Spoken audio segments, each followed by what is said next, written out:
శ్రీ గురుభ్యో నమః 2024 జూలై 21వ తేదీ ఆదివారంతో ప్రారంభమై 31వ తేదీ బుధవారంతో అంతమయ్యేటువంటి ఈ నెలలోని చివరి రోజులలో మేషరాశిలో జన్మించినటువంటి జాతకులకి ఫలితాలు, సూచనలు, సలహాలు క్లుప్తంగా 4 పాయింట్లలో తెలియజేయబోతున్నాను. ఇప్పుడు ప్రధానంగా శని వక్రగమనం మొదటిది, రెండవది శని నక్షత్రంలో రాహు సంచారం జరుగుతున్నది కనుక ఇవి కాక కర్కాటక రాశిలో సూర్యుడు సంచారం చేస్తున్నాడు. దాంతోపాటు శుక్రుడు కూడా కలయిక జరుగుతారు. ఏది ఏమైనప్పటికీ కూడా రాబోయే 2025వ సంవత్సరం మార్చి నెల 16వ తేదీ వరకు కొంతవరకు కొన్ని వ్యతిరేకతలు ఉంటూ వస్తూనే ఉంటుంటాయి. కొన్ని జాగ్రత్తగా పావులు కలుపుకుంటూ ముందుకు వెళ్లాల్సిన అవసరం ఎంతైనా ఉన్నదని కూడా గమనించండి. ఇకపోతే మొదటి పాయింట్కి వస్తే 21వ తేదీ ఉదయం నుంచి 25వ తేదీ ఉదయం 10:46 వరకు ఉన్నటువంటి సమయం అంతా కూడా అత్యంత ఆందోళనగా ఉండదు, ఆనందంగానే ఉంటుంది. కొంతవరకు మెరుగైన ఫలితాలు వస్తున్నాయే లేకపోతే రావో అనేటువంటి టెన్షన్ కొద్దిగా ఉన్నప్పటికీ కూడా ఆ టెన్షన్ తగ్గుతుంది. అనుకూలతలు వస్తాయి. లైఫ్ అడ్మినిస్ట్రేషన్ డెవలప్మెంట్ ఉంటుంది. విధి విధానాలు కావచ్చు, ఉద్యోగాలు, వ్యాపారాలు, వ్యవహారాలు, అగ్రిమెంట్లు, రావాల్సిన బాకీలు, ఇవ్వాల్సిన డబ్బులు, ఇక ఈఎంఐలు, ఇక వివాహ సంతానం సంబంధించిన సమస్యలు ఇవ్వంటే అవి, అనారోగ్యాలు, ఇలాంటివన్నిటికీ కూడా ఒక సరైనటువంటి పరిష్కార మార్గం కనబడేటువంటి అవకాశాలు అనేవి ఈ 3-4 రోజుల్లో ప్రారంభమవుతాయి. అంటే ఎప్పటి నుంచి 21 ఉదయం నుంచి 25వ తేదీ ఉదయం 10:46 వరకు. పైగా లాభస్థానం కొంతవరకు అనుకూలతలు ఉంటుంది. అంతకుముందు లేనటువంటి వెసులుబాటు కొంచెం కనబడుతుంటుంది. అయితే ఒక ముఖ్య గమనిక ఏమిటంటే స్పెక్యులేషన్ మీద మాత్రం కొంచెం వరకు దృష్టి ఎక్కువగా పెట్టకండి. స్పెక్యులేషన్లో అలవాటు ఉన్నటువంటి వారు కొంచెం దానికి దూరంగా ఉండటానికి ప్రయత్నం ఉంటూ చేయాలి.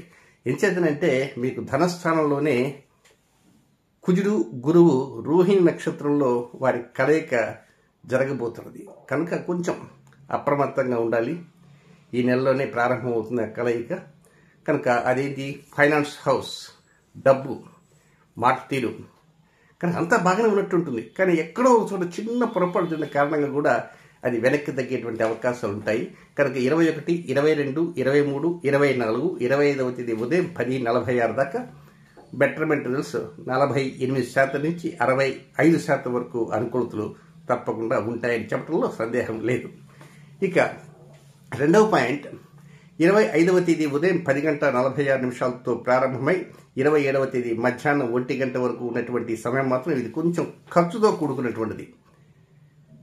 మీరు ఎక్స్పెక్ట్ చేసిన దానికంటే అధికంగా ఖర్చు వచ్చే అవకాశాలు ఉంటాయి. లేదా అనవసరంగా అప్పటికప్పటికి ప్రోగ్రామ్స్ పడిన కారణంగా ఖర్చు పెరుగుతుంది.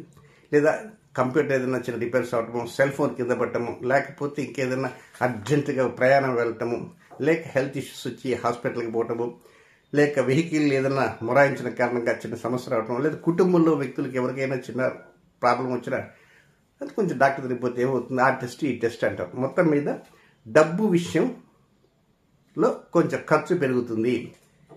డబ్బు విషయంలో అంటే దాచుకున్న డబ్బు కొంచెం తగ్గేటువంటి అవకాశాలు వస్తాయి. దీనికి తోడు కొంచెం రుణం చేసే అవకాశాలు కూడా ఎక్కువగా ఉన్నాయి. ఇక మీరు కొన్ని ముఖ్యమైనటువంటి కార్యక్రమాలకు కొన్ని సమయాలు కేటాయిస్తే ఆ సమయానికి ఆ పని ఏదో ప్రకారంగా అవరోధం రావటము, లేకపోతే పోస్ట్పోన్ కావటము, లేక రద్దు కావటము జరిగేటువంటి అవకాశాలు ఉంటాయి. కనుక మెయిన్ 25, 26, 27వ తేదీ మధ్యాహ్నం దాకా పెద్దగా హోప్స్ ముఖ్య కార్యక్రమాలని మాత్రం పెట్టుకోవద్దు.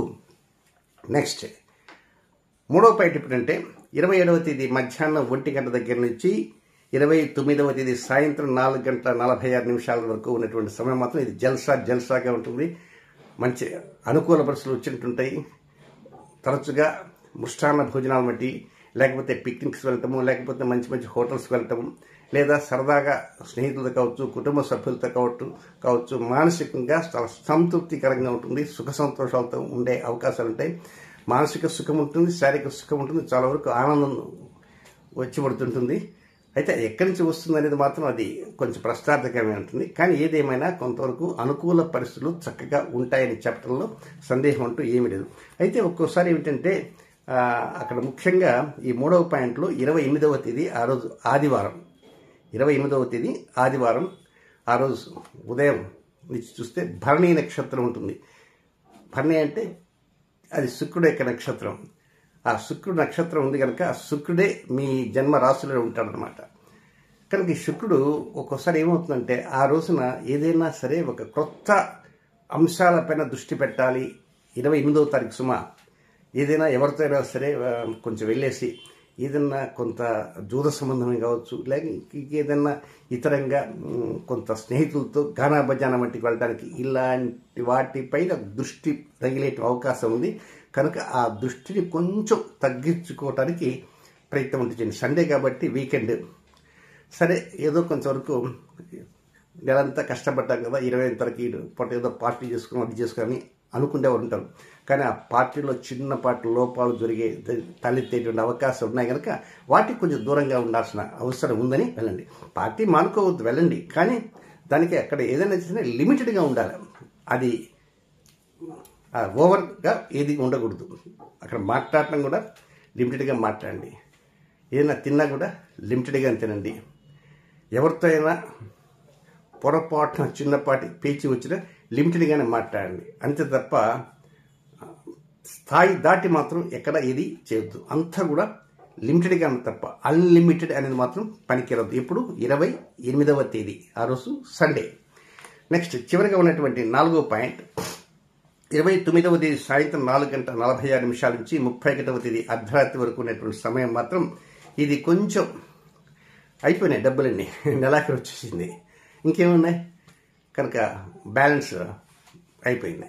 అయితే ఈ బ్యాలెన్స్ అయిపోవటం పక్కన పెట్టి కొంచెం కోపం కొంచెం అధికంగా వచ్చే అవకాశం ఉంది. ఎవరి మీద?